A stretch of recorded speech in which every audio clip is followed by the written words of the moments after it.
One of the interesting testimonies to the ability of Aimee Semple McPherson came from the actor Anthony Quinn. Some of you will remember Anthony Quinn, very distinguished actor at one point in American movies.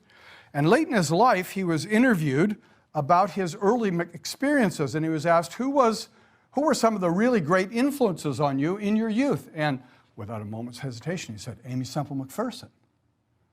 And the interviewer was sort of thunderstruck. He said, when I was 16 years old, I was being raised by my Mexican grandmother in Los Angeles, and my grandmother became quite ill, and we sent to the temple if someone could come and pray for my grandmother. And Aimee Semple McPherson came. Prayed for my grandmother. My grandmother got better, not immediately, but got better. And then Aimee turned to me and said, what are you interested in, young man? And Anthony Quinn said, well, I play the trombone.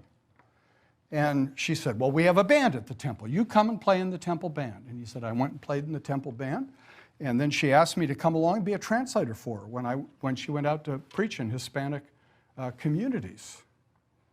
And the interviewer said, well, that must have been a really funny experience when you look back on it now. He said, I never met anyone so kind as Aimee Semple McPherson.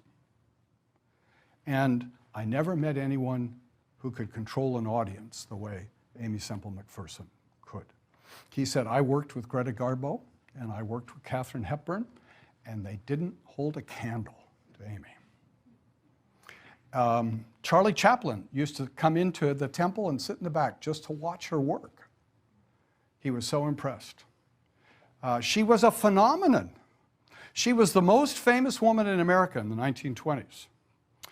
There was a story about Aimee in the LA Times at least once a week through the whole decade of the 1920s. She was a phenomenon. She was remarkable.